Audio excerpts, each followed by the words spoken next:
Quando nós cuidamos de processo administrativo, nós estamos a tratar inicialmente de uma espécie, de um gênero muito comum a diversas funções do Estado, que é a noção de processo. A palavra processo não é uma palavra de um termo especialmente técnico-jurídico, mas é uma palavra comum do nosso cotidiano.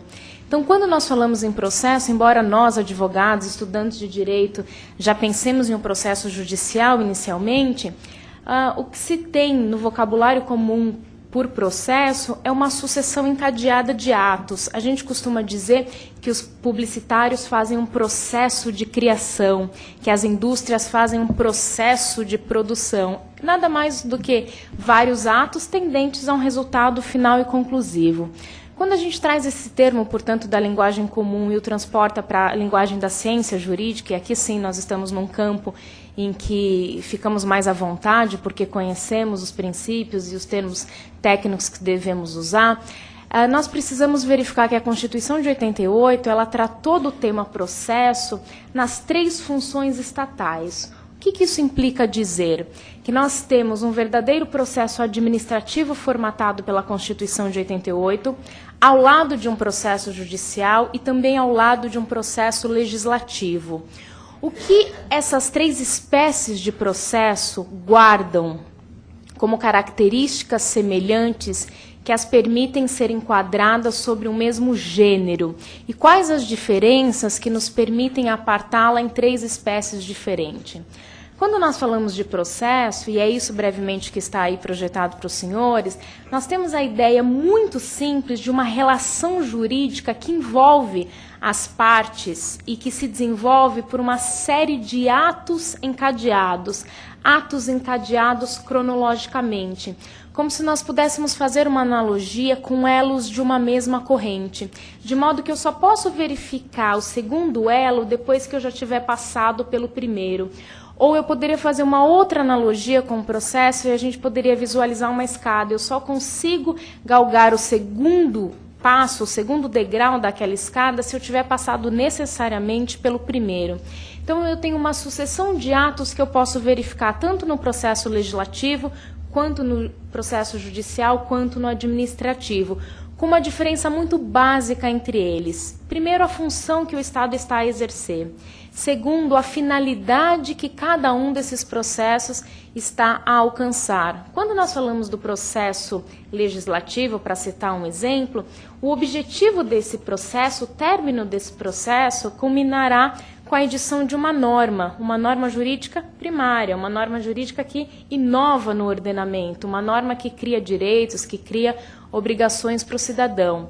Quando nós falamos, por outro lado, de um processo judicial, o termo final desse processo será uma decisão judicial que transitará em julgado e resultará em uma solução daquele conflito com grau de definitividade.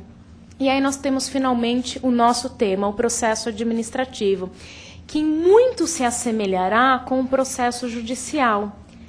Porque será também marcado por uma sequência de atos, aqui atos de natureza administrativas, tendentes a uma decisão final, um resultado final e conclusivo, que, no entanto, não guardará a mesma característica da definitividade que nós vemos no processo judicial. O processo administrativo, de acordo com a nossa Constituição, que adotou a unidade de jurisdição, o processo administrativo resulta em uma decisão que pode ser revista pelo Poder Judiciário.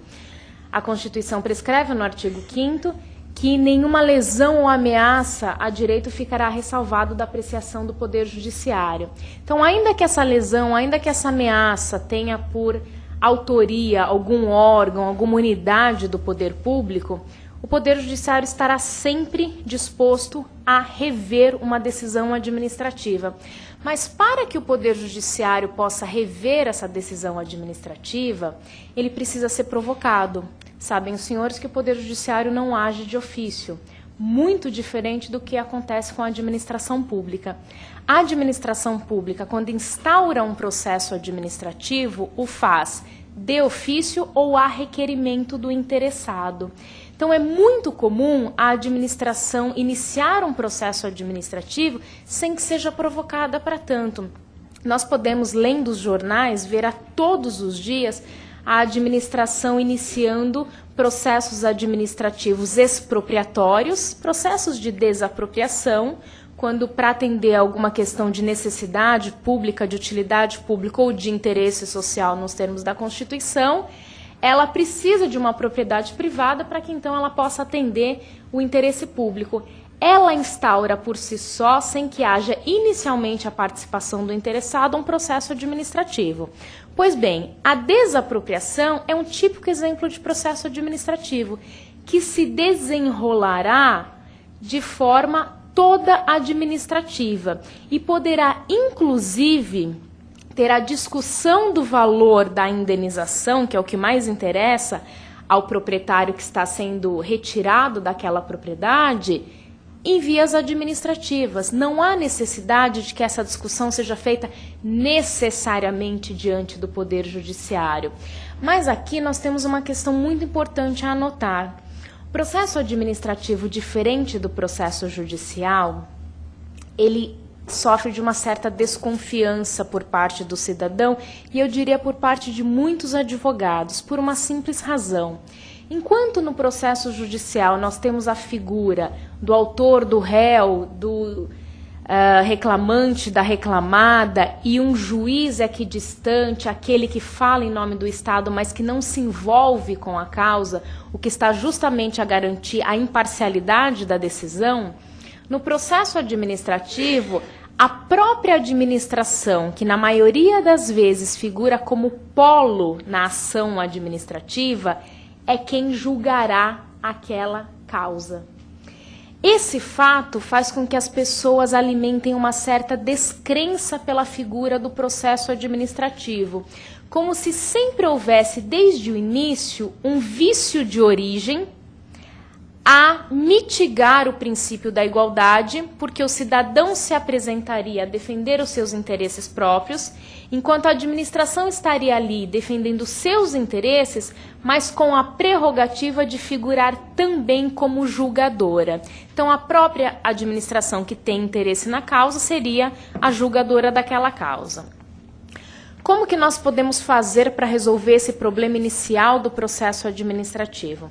Primeiro, nós temos que partir da leitura da Constituição de 88 e verificar que a unidade de jurisdição foi uma opção do constituinte originário. Portanto, as decisões administrativas sempre estarão sujeitas a uma revisão judicial se o Poder Judiciário for provocado para tanto. Portanto, se ao término de um processo administrativo, o administrado, o contribuinte, o cidadão, entender ainda que aquela decisão administrativa não é a melhor porque houve algum vício de parcialidade em relação àqueles que proferiram a decisão, ele pode levar isso ao conhecimento do Poder Judiciário, que julgará, aí sim, em grau de definitividade a respeito. Uma outra situação que vem sendo feita na prática pelas leis federais, estaduais e municipais sobre processo administrativo, é a administração pública com antecedência a certas causas constituir órgãos colegiados com competência julgadora. E aqui eu dou para os senhores dois exemplos. Nós temos hoje os TITs, os tribunais de impostos e taxas, que são típicos tribunais administrativos, não obstante tenham esse nome de tribunal, e isso nos leve a pensar no Poder Judiciário, em que todo o processo administrativo tributário tem o seu andamento, tem o seu procedimento fixado por lei, e que o tribunal já tem previamente definido qual a sua composição paritária, porque eu tenho representantes da administração pública, da Fazenda, e tenho também representantes dos contribuintes, da sociedade civil. Essa formação paritária e especialmente essa formação antecipada, de modo que eu possa atender aquilo que nós conhecemos no processo judicial como o princípio do juiz natural, ou seja, não há tribunal de exceção, isso ajuda muito que a população possa passar a confiar na decisão do processo administrativo.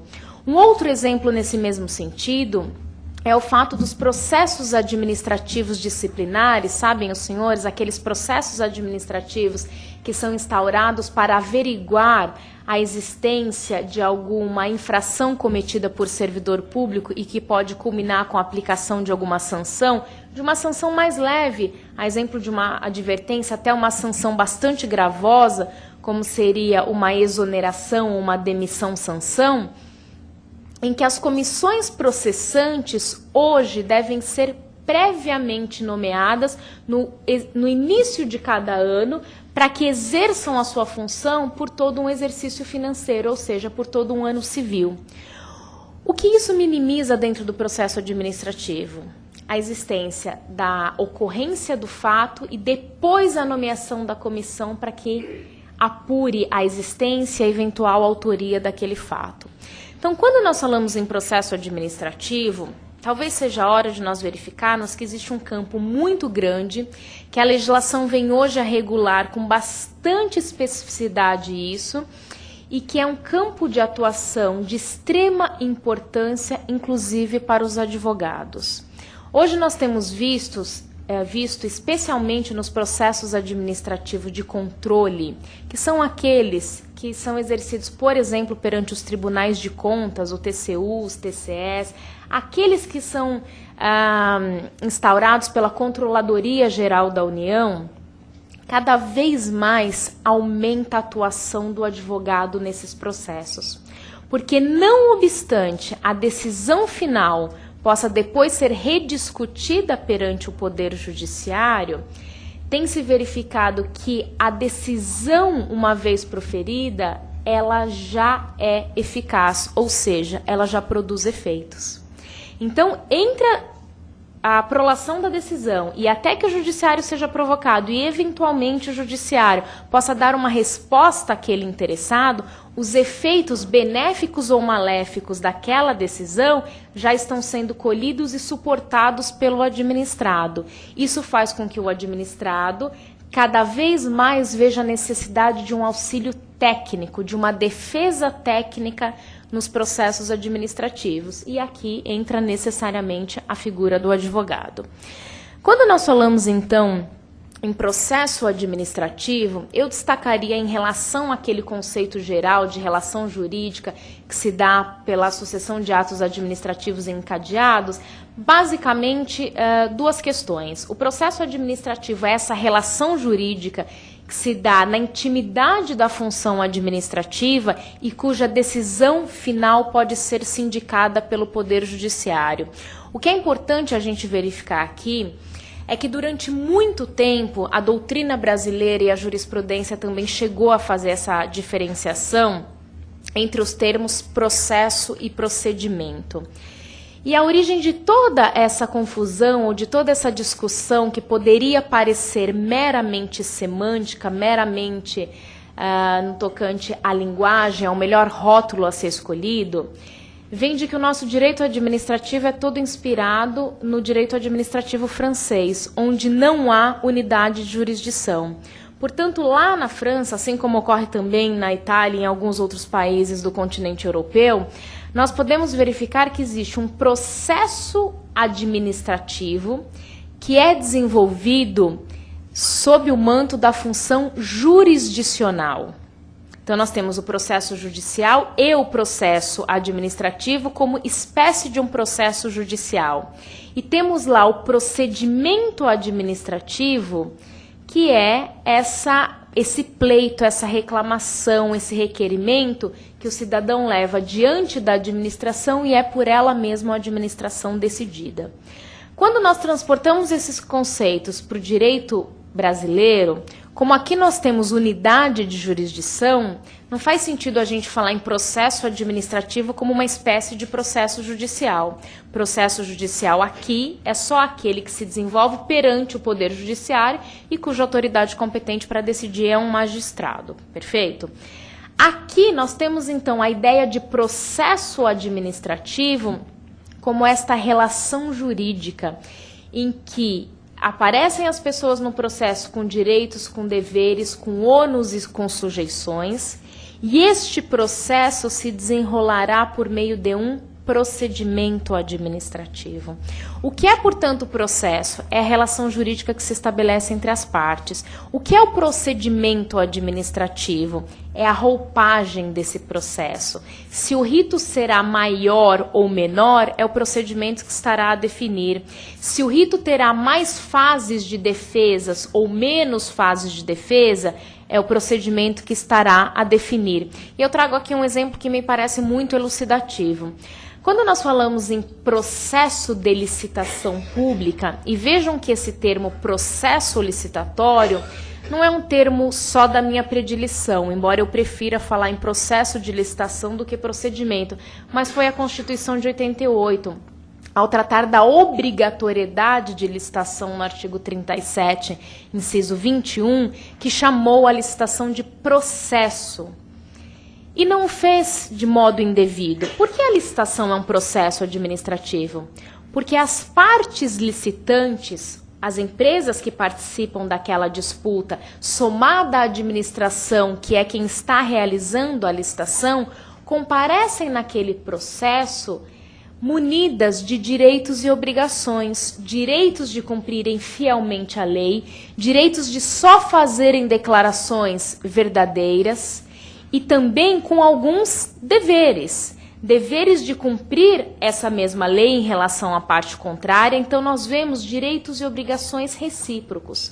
Se a licitação é, portanto, um processo eu diria mais, da espécie concorrencial, cujo resultado final e conclusivo é a seleção da proposta mais vantajosa para a administração pública, quais seriam os procedimentos referentes à licitação? Aquelas modalidades de licitação previstas pela lei. Se nós abrirmos a Lei de Licitações, a Lei Federal 8666 de 1993, verificaremos que lá há 5 ritos procedimentais. A lei, quando trata de licitação, fala de concorrência, fala de tomada de preços, fala de convite, fala de concurso e fala de leilão. E depois, uma lei esparsa, 10.520 de 2002, fala ainda da 6ª modalidade de licitação, chamada pregão. Então, nós temos um processo de licitação, um único processo de licitação como gênero, mais 6 diversos procedimentos licitatórios, cujos ritos estão prescritos pela lei. Os processualistas já resolveram de há muito tempo essa contenda entre os rótulos processo e procedimento, dizendo, inclusive, que não é marca característica da noção de processo a existência de uma pretensão resistida, a ideia de lide. Sabem os senhores que, pelo nosso Código de Processo Civil, nós temos processo de jurisdição voluntária, onde nós não temos pretensão resistida. E isso se apresenta também no processo administrativo. Para que algo seja conceituado como processo, não é necessário que eu tenha a ideia de lide, não é necessário que eu esteja diante de um conflito de interesses. Basta a existência de uma sequência de atos administrativos encadeados, tendentes a um resultado final e conclusivo, que impõe às partes direitos e deveres recíprocos para que eu esteja diante de um processo administrativo. E qual é a importância desta verificação? É trazer para uma noção mais ampla de processo o regime jurídico que rege a matéria. É impor a processos administrativos onde eu não tenha, a priori, conflito de interesse, o regime das leis processuais administrativas. E agora eu faço uma parte. Legislar sobre processo administrativo é, de acordo com a Constituição, com o artigo 24, uma competência concorrente. Isto implica dizer que todos os entes federados devem, cada um no âmbito da sua competência, fazer a sua própria lei de processo administrativo. Então, nós estamos aqui na capital de São Paulo, onde nós temos, portanto, uma lei municipal de processo administrativo. Se nós formos para o âmbito do nosso estado, nós temos uma belíssima lei estadual de processo administrativo, datada de 1998, e nós temos no âmbito federal uma lei de processo administrativo datada de 1999, a Lei 9784 de 99, que trouxe enormes avanços no campo do processo administrativo. Quais são esses avanços? De ver no processo administrativo um instrumento de defesa do cidadão perante a administração pública.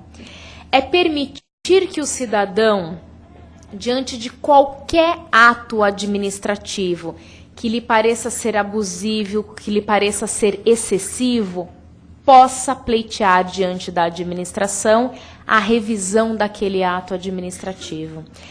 É o processo administrativo revelando-se como um instrumento útil para que o cidadão pleiteie, reclame, ou seja, para que ele dialogue com a administração pública.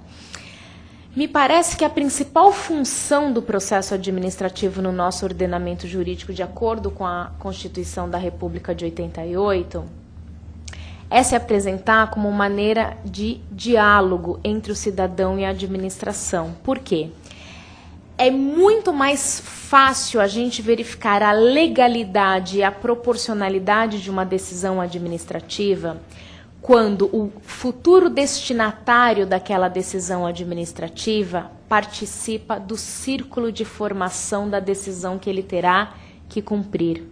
Quando a decisão não surge para o administrado como uma surpresa. Vejam, são das questões mais simplórias até as questões mais complexas. Algum tempo atrás, o nosso ordenamento jurídico aceitava, no tocante à matéria dos servidores públicos, a sanção de servidores públicos, a figura da chamada verdade sabida, que era aquela figura pela qual a autoridade competente, o superior hierárquico a determinado servidor, relatava num papel um determinado fato e dizia que aquele fato que tipificava uma infração administrativa do tipo funcional deveria ser punido com a pena de, por exemplo, suspensão com 30 dias de serviço sem vencimento, perfeito? E simplesmente pela assinatura daquele superior hierárquico, aquele fato era tido como verdadeiro, daí o nome de verdade sabida. Mas onde está a prova, onde está a defesa, como foi a formação dessa decisão? Ela nascia, como dizem algumas pessoas, de uma penada só, sem que houvesse um trâmite de formação dessa decisão. É isso que a Constituição de 88, desde a sua promulgação, impede. A Constituição de 88 prescreve expressamente no artigo 5º que aos processos administrativos e judiciais aplicam-se os princípios do contraditório e da ampla defesa. E aqui nós tocamos num momento importante. Quando a Constituição prescreveu o princípio da ampla defesa, vejam que ela adjetivou o substantivo defesa. Ela exigiu não apenas que houvesse uma defesa, mas que essa defesa fosse ampla. E o que caracteriza uma ampla defesa? Diria eu, sobretudo, uma defesa prévia. Durante muito tempo vigorou no nosso ordenamento jurídico e na prática da administração pública e também dos tribunais de controle, e aqui eu faço referência especificamente aos tribunais de contas, de que a possibilidade de interposição de recurso contra uma dada decisão administrativa era apta a atender o princípio da ampla defesa. Não me parece correta essa leitura da Constituição. Quando a Constituição trata de ampla defesa, sem dúvida alguma o que ela quer é uma defesa prévia à decisão. Aliás, só é defesa se for prévia, porque o resto nós estamos falando em recurso, e aí nós estamos na seara de um outro princípio. Nós já estamos na seara do princípio do duplo grau de julgamento ou duplo grau de jurisdição quando nós tratamos do poder judiciário. Portanto, o administrado deve ter necessariamente garantida a oportunidade de defesa. Vejam, senhores, quão simples essa interpretação é, mas que ela pode impactar atos da nossa vida. Há algum tempo atrás, já sobre a vigência do atual Código Brasileiro de Trânsito, as notificações a respeito das infrações de trânsito eram lançadas e chegavam à casa do respectivo infrator já com a multa propriamente para que fosse quitada. Há alguns anos atrás, alguém que conheça o infrator pode verificar que a notificação vem com prazo de manifestação. Tudo bem que lá está escrito prazo de recurso, mas o rótulo é o que menos importa. Diga, há prazo para manifestação ou para pagamento. O que eu estou fazendo, se é antes de pagar, não é um recurso, é uma defesa prévia. Por que foi alterado? Porque veio uma resolução do CONTRAN que disse: nós não estamos atendendo à Constituição. A Constituição exige que para qualquer processo administrativo, e esse é um exemplo de processo administrativo, que possam implicar em diminuição de direito, ou num termo mais técnico, na restrição da esfera jurídica do administrado, esse administrado tem que ter a oportunidade de se manifestar previamente. E aqui nós entramos numa questão importantíssima. E qual é o papel do advogado nessa defesa prévia? Como funciona a atuação do advogado no processo administrativo? E pela Constituição, pelo Estatuto da Ordem dos Advogados do Brasil, que também deve ser redigido e o foi em conformidade com a Constituição, a condução e representação do administrado no processo administrativo não é um ato privativo do advogado. E qual é a ideia de não reservar esses atos ao advogado? Primeiro, que o administrado pudesse, por si só, ir à administração e tentar resolver qualquer que fosse o seu problema. Mas, por um outro lado, essa ideia de amplitude de acesso, se ela é boa de um lado, ela pode acarretar uma certa restrição de outra forma. Por quê? Muitas vezes eu não tenho a chamada defesa técnica. E por que não tenho? Porque a Constituição não obrigou. Mas eu tenho o que pode ser pior, uma acusação técnica com uma defesa atécnica. E um excelente exemplo são os processos administrativos que estão apurando infração de servidor, ou seja, os processos administrativos disciplinares, realizados por órgãos bem estruturados. Então, se, por exemplo, alguém for processado em um órgão federal, que geralmente tem uma estrutura muito bem definida, com uma comissão processante treinada, com comissões processantes compostas geralmente somente por membros com nível superior completo, não raras vezes presididas por procuradores, por advogados públicos. Esse processo será instruído de uma forma técnica. E o servidor, que pode ser ocupante do mais singelo cargo na estrutura hierárquica daquele poder, vai comparecer para fazer uma defesa de forma isolada, solitário, sem um advogado. Nós estávamos caminhando para uma evolução nesse sentido.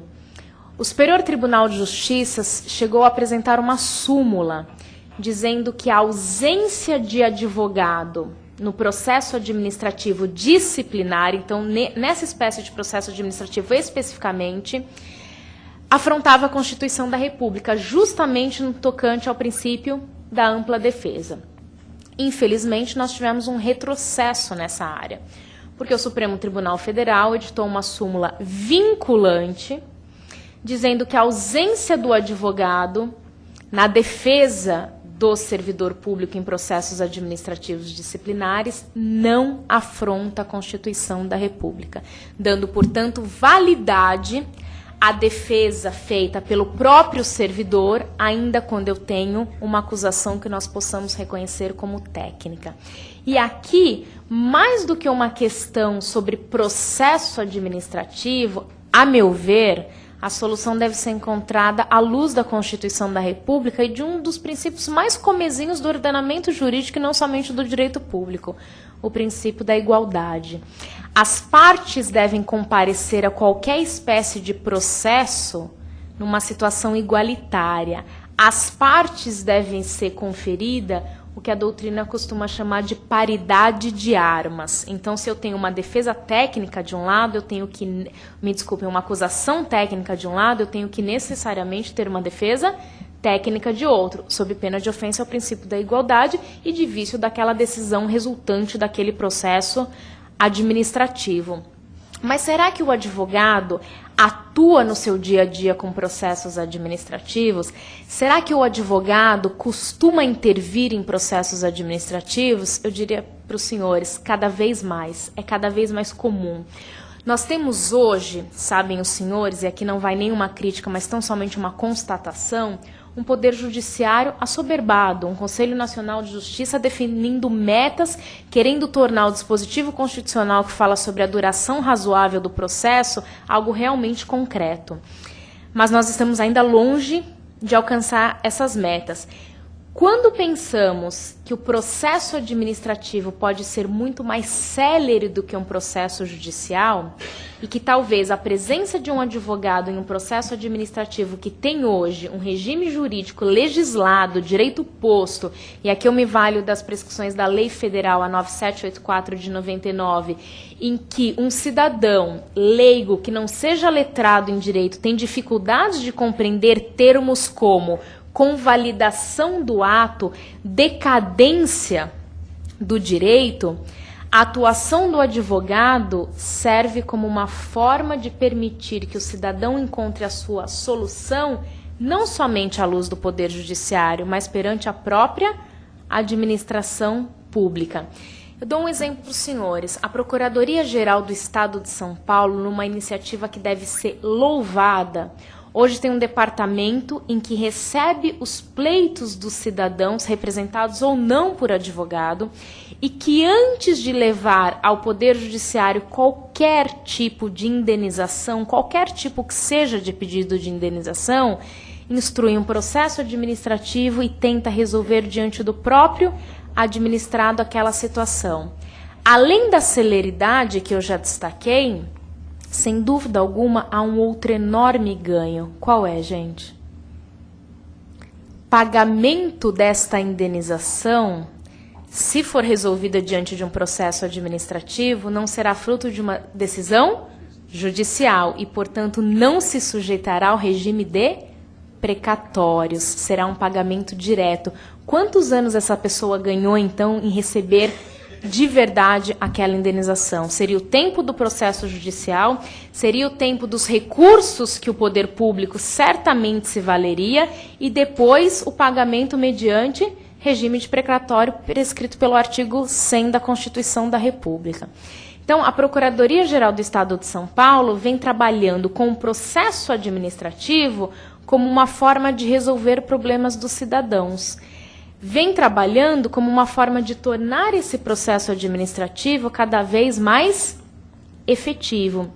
Mas vejam, aqui também por uma constatação de fato e não por qualquer crítica, os senhores podem verificar que alguns órgãos administrativos ainda têm uma dificuldade muito grande de compreender a figura do advogado dentro do processo administrativo.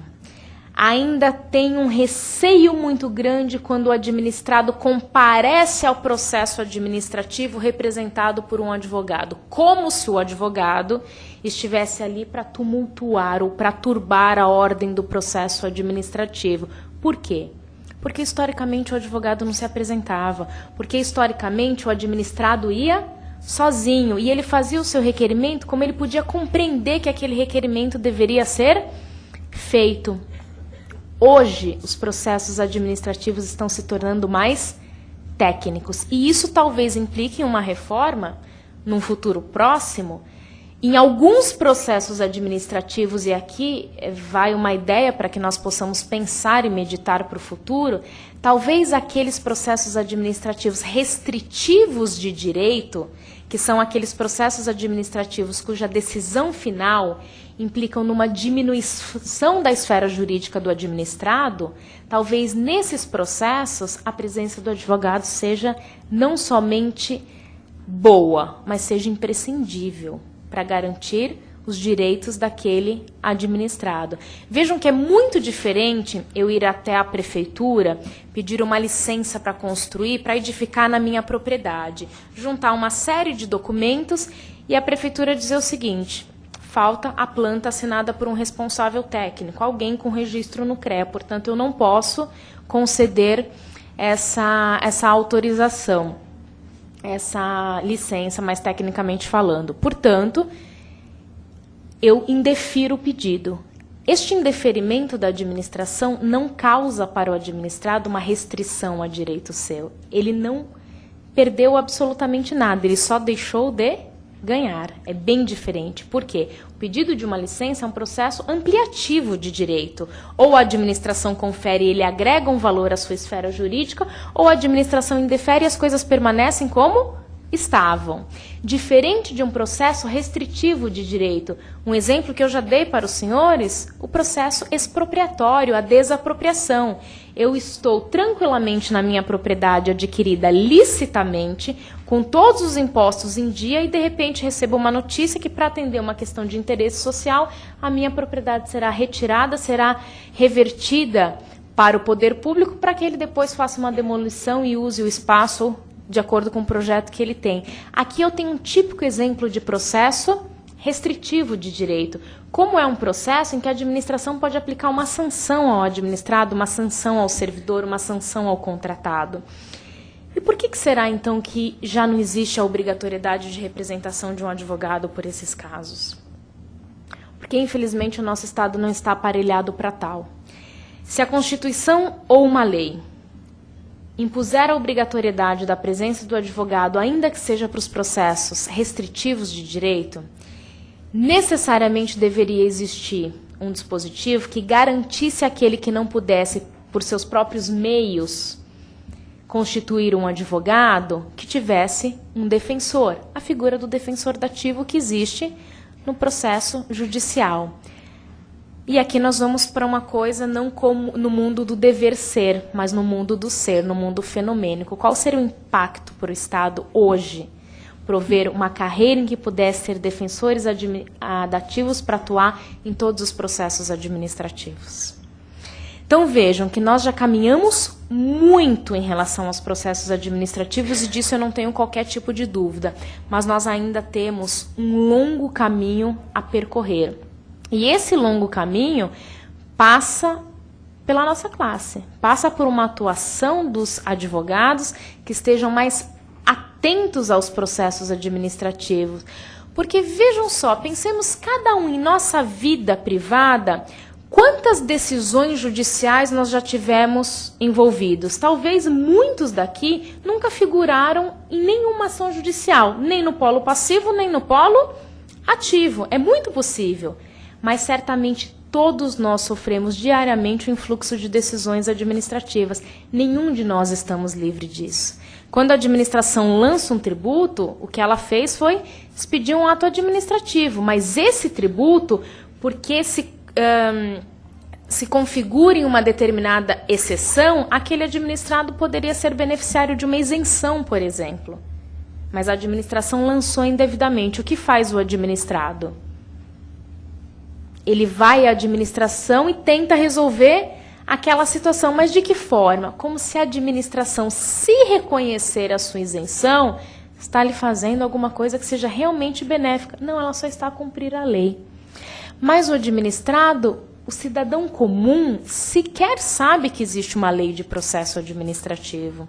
E se ele souber e tentar aplicar a lei, ele terá muitas dificuldades. Porque, como eu disse para os senhores, é uma lei bastante técnica, é uma lei que traz conceitos que, infelizmente, o cidadão comum tem dificuldade de aplicar. Não obstante, traga alguns princípios decorrentes do princípio do devido processo legal, um princípio sobranceiro nessa matéria de processo administrativo, que estão a mitigar algumas formalidades. Eu destacaria dois aqui para os senhores.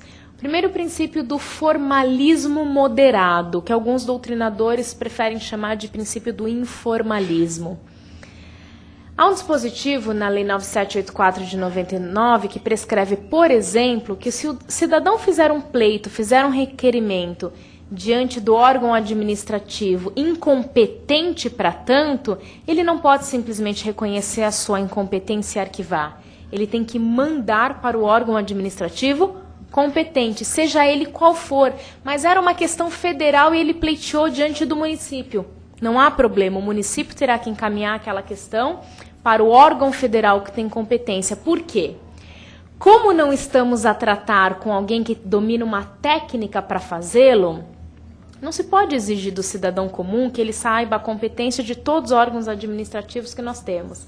Então, é possível que ele, mesmo iniciando o processo administrativo no local errado, tenha o seu processo devidamente instaurado diante do órgão competente. Um outro princípio que eu destacaria aqui para os senhores é o princípio da oficialidade. O princípio da oficialidade no processo administrativo é aquele que prescreve que, mesmo diante da inércia da parte que deu início ao processo administrativo, a administração terá que conduzir aquele processo até o seu termo final, se houver alguma questão de interesse público envolvida naquele processo.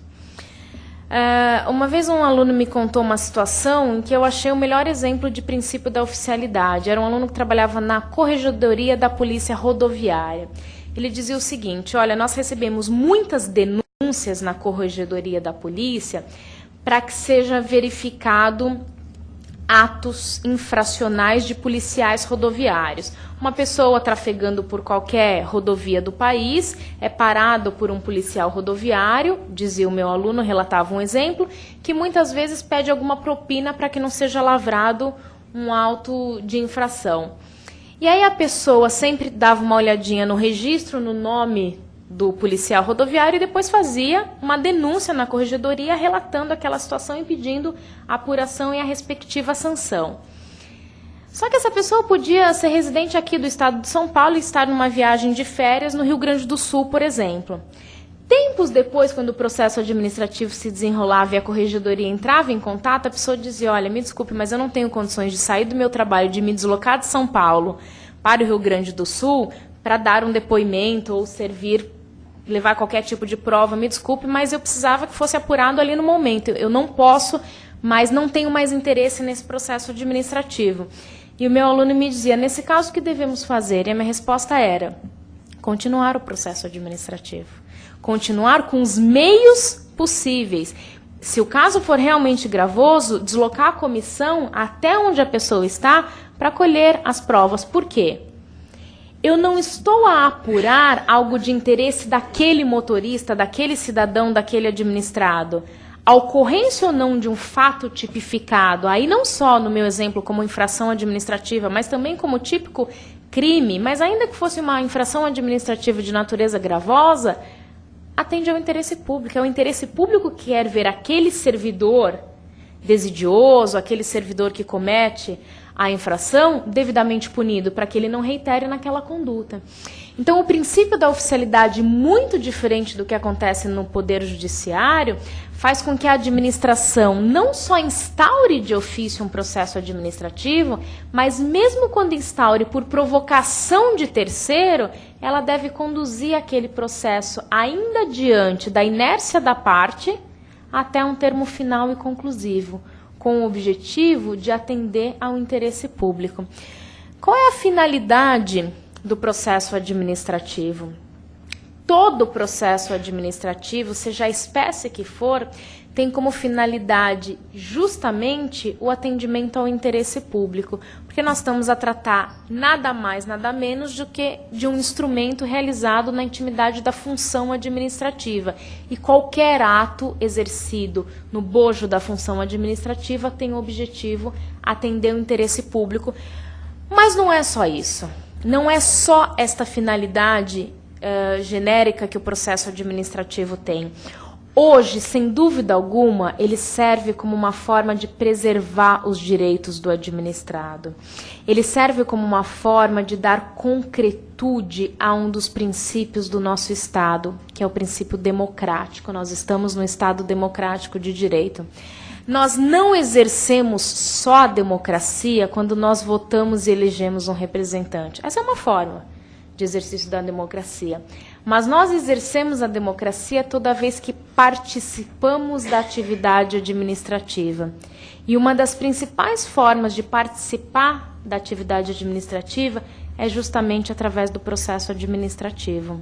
Quando a administração pública abre, por exemplo, uma concorrência, espécie de licitação, modalidade de licitação acima de um determinado valor prescrito pela Lei Federal 8666, ela está obrigada a realizar uma audiência pública. Dentro do processo de licitação está prevista a realização de uma audiência pública. Vejam, é o processo administrativo garantindo a participação do administrado em um projeto que, por ter um impacto financeiro muito grande, a sociedade civil é convidada a se manifestar. Então, o que nós temos aqui? O administrado podendo participar dos rumos da administração, não como aquele que decide, certamente não, mas como aquele que manifesta a sua vontade, manifesta os seus anseios, manifesta também as suas reclamações e que encontra no processo administrativo um instrumento de provocar a administração para que a administração responda.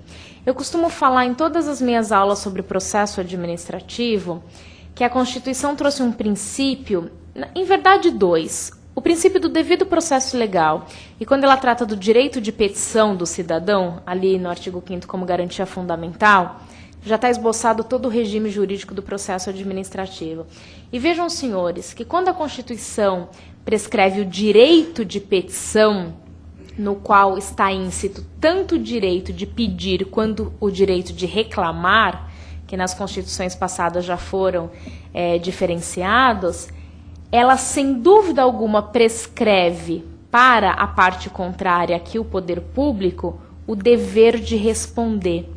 Então, quando a Constituição diz o cidadão tem o direito de pedir, o direito de perguntar, daí nós retiramos necessariamente que a administração pública tem o dever de responder, e mais, em um prazo que seja razoável e de forma motivada. E nada disso é criação minha, está tudo aqui na Constituição. Princípio da duração razoável do processo no artigo 5º, princípio da motivação no artigo 93 da Constituição. Tudo que eu estou dizendo está retirado aqui da Carta de 88. E vejam, que decisão é aquela que é dada em um prazo razoável? O conceito jurídico parece ser indeterminado. O que é prazo razoável? A doutrina tem caminhado no sentido de reconhecer que a razoabilidade ou não do prazo a definir uma determinada questão está na proteção do direito in natura.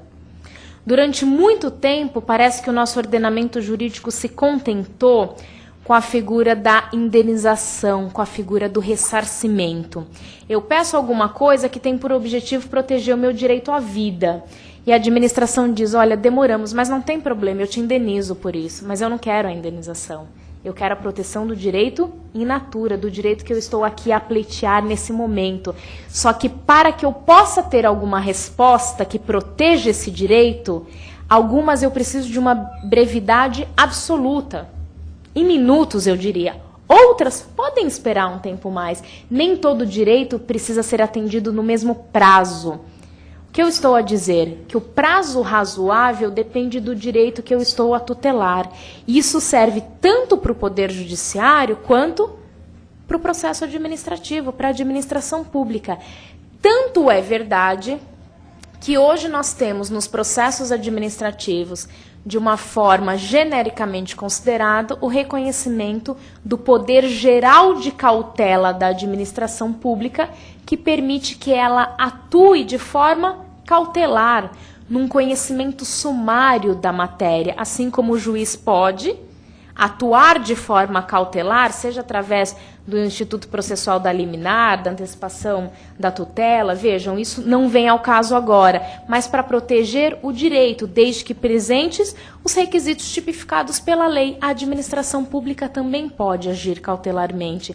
Se um agente da vigilância sanitária ingressa em um determinado estabelecimento que comercializa gêneros alimentícios e verifica que ali estão sendo comercializados gêneros alimentícios estragados com validade vencida, seria um despropósito pensar que, para proteger o direito de defesa, o princípio da ampla defesa, ele pudesse fazer uma notificação, deixar os produtos ali à disposição dos compradores e depois que a defesa fosse apresentada, fazer um juízo e aí sim ir lá fazer a apreensão da mercadoria. É claro que ele está autorizado desde logo, ou seja, cautelarmente, a fazer a apreensão daquela mercadoria. Por quê? O que ele quer proteger é a saúde pública, é o direito in natura aqui que nós temos.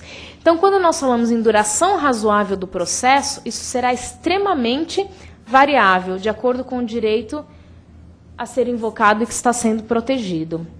Bem, de tudo isso, de todos esses dispositivos constitucionais que muito brevemente eu citei aos senhores, o que nós podemos verificar é que hoje o processo administrativo tem ganhado muito espaço, tem ganhado muito a credibilidade das pessoas e muito especialmente a credibilidade da própria administração pública, com que nos traz o resultado que a administração pode muito desafogar o Poder Judiciário se ela começar por si própria resolver no âmbito administrativo essas questões, sem nunca se descuidar da possibilidade de revisão pelo Poder Judiciário daquelas decisões administrativas que pareçam ser contrárias ao ordenamento jurídico e, portanto, inválidas.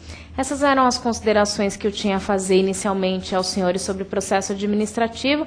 Agradeço mais uma vez, me sinto extremamente honrada por ver a plateia completamente cheia e me coloco à disposição para qualquer tipo de questão que os senhores tenham sobre a matéria. Muito obrigada pela atenção.